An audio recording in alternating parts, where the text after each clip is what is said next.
95% of who we are by the time we're 35 years old. It's a set of memorized behaviors, like a computer program, emotional reactions, unconscious beliefs and perceptions. So the first step to change is to become conscious of how you think, to notice how you act, to pay attention to how you feel. And the act of observing those states of mind and body separates you from that program. Now you're the consciousness observing that program. The act of mentally rehearsing something when you're truly present. So now your brain is no longer a record of the past. Now it's a map to the future.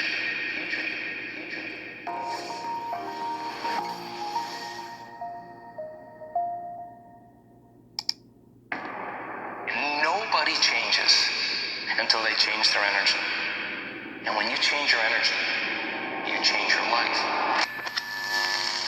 Okay, well, most people, number one, they get up in the morning and the first thing they do is they think about the problems in their life. And those problems are memories from the past. So the moment they think about the problems, they're thinking in the past, right? Every one of those problems has an emotion attached to them. So they start feeling unhappy or unworthy or whatever. And how you think and how you feel is your state of being. So most people's entire state of being is in the past when they start today. So if they're in the familiar past, they're going to live in a predictable future, right? So they get up and they check their cell phone, they check their text, their WhatsApp, their Facebook, they post something on Facebook, they tweet, they Twitter, they check the news, then they go to the bathroom, get a cup of coffee, take a shower, get dressed, check more emails, drive to work the same way, do the same thing. So it's a program. They've actually lost their free will to the program.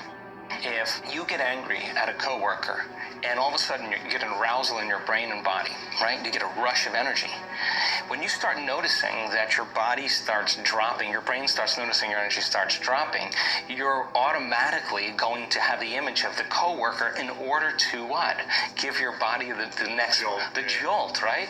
So all of a sudden people become addicted to their own thoughts, right? So these people realize that, oh my God, I've been mismanaging my attention and energy, and I got to get beyond my past. I got to get beyond these emotions. I got to make some big changes. I got to break the habit of being myself. You know, I got to stop being this person. Now, that sounds really good theoretically and philosophically, but change is such a hard thing, right? Because the moment you come back to your senses and you step back into your life and you see that person, or you go to that place, or you're with that experience, so many people are unconsciously reacting in their thoughts and feelings to everything in their environment. So now their environment is controlling how they think and feel. So they realize that in order to change, you gotta change the environment. They gotta be greater than their environment, greater than the conditions in the world, greater than the circumstance. Because the moment you start reacting emotionally, emotions are a record of the past. And if those emotions are driving your thoughts, you're thinking in the past. And if you can't think greater than how you feel, and you believe your thoughts have something to do with your destiny, you're creating more of your past, right? So it turns out that the repetition of thinking and feeling and feeling and thinking, these loops that people get caught in, condition their body to subconsciously become the mind of that emotion. Which means now their body, as their unconscious mind, is believing they're living in the same past experience 24 hours a day, 7 days a week, 365 days a year. What's the relevance behind that? Well, the latest research on genes says genes don't create disease. It's the environment that signals the gene that creates disease. If you're reacting emotionally to your environment the same way, you're signaling the same gene in the same way, and now you're headed for a genetic destiny. So the hormones of stress push the genetic buttons that create disease. If you can turn on the stress response just by thought alone, your thoughts could make you sick.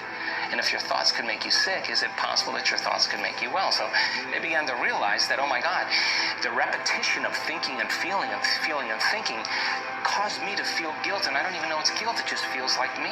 It's just, I'm used to the same chemical continuity. Now, the moment they decided to change, anytime you decide to change and change anything about yourself, get ready, because it's going to feel uncomfortable. It's gonna hurt. You're going to leave the known. Yeah. You're going to leave the familiar, and you're going to step into the unknown. So if you start your day, and you start your day with this simple question, what is the greatest ideal of myself that I can be today? Now listen, your body's gonna go like, well, you gotta get a cup of coffee and you gotta go, I'm tired, yeah. And you gotta go, body, you're not the mind, I'm the mind right now. You're gonna get your coffee, you're gonna do all those things, but right now, this is my time. You're gonna obey me, right? So now, the body's no longer the mind, you're the mind. And so when it wants to get up and you become aware of it, and return back to the present moment, every time you do, that's a victory. and you're changing some aspect of yourself. So then ask yourself, I do this all the time, write down 4 thoughts that you're going to stay conscious of the whole day. I can't, it's too hard. You'd be surprised the moment you become conscious of what those thoughts are, how unconscious you've been to them all day, for weeks on end. Write down what you speak, how you speak, 4 things you want to change, how you act. How do you act? Do you complain? Do you blame? Do you make excuses? Do you feel sorry for yourself? That's a victim consciousness. What emotions do you live by? Is it possible that you're so used to living by guilt you don't even know it's guilt, it just feels like you? Do you allow your energy to drop? Become conscious of those states of mind and body and review them and say, this is the old self. Then say, what thoughts do I want to fire and wire in my brain? And start firing and wiring and start feeling it. What behaviors will I demonstrate today? What choices will I make? One day, one lifetime, and rehearse them. Rehearse the whole entire thing. Begin to install the neurological hardware in your brain. And if you keep installing it, the hardware is going to become a software program. You're going to start thinking and acting that way. And then here's the tough part. Can you teach your body emotionally what your future is going to feel like before it's made manifest? And don't get up until you feel that way. Now, practice that for a few days. And then see if you can stay in that state and watch all of a sudden all those weird doors start opening for you. Synchronicities, whatever they are. Number 2, take up time at the end of your day. The end of your day before you lay down and give thanks for your life. And feel gratitude and really teach your body what it feels like. Gratitude means you're getting something. If I give you something that's of value, you would say thank you because you would feel it, right? So when you're receiving, you're giving thanks. So gratitude is the ultimate state of receiving. So then people only accept, believe, and surrender to the thoughts equal to their emotional state. So if you're in a state of gratitude, every thought's going to make it right down into your body. If you're saying, I'm healthy, I'm healthy, I'm healthy, I'm wealthy, I'm wealthy, I'm wealthy, and your body's programmed in negativity, it's saying, no, you're not, no, you're not, no, you're not, that thought's going to stop right here. So as you elevate your state, there are about 1,200 different chemical reactions that go on in the body that begin to restore and repair the body in a state of gratitude. And so we've done the research to prove that. 10 minutes and just feel it with all of your heart. That's it. Thoughts are the language of the brain and feelings are the language of the body, and how you think and how you feel creates your state of being. So then the question is, if you keep practicing creating that state of being, it should become familiar to you, yes or no? The word meditation literally means to become familiar with.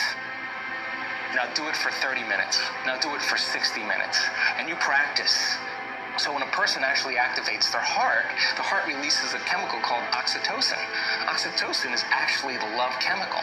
Oxytocin signals nitric oxide. Nitric oxide signals another chemical called endothelial-derived relaxing factor. What does that do? Causes the vessels in your heart to swell. You will literally have energy in your heart. You will literally feel like your heart is full. Now, once you have that feeling, you're not going to want to trade that feeling for anyone or anything. You're going to say, why would I judge that person? If I judge that person, I'm going to lose this feeling. We are the creators of our lives and not the victims of our lives. And that taking time in your life to invest in yourself is to invest in a future.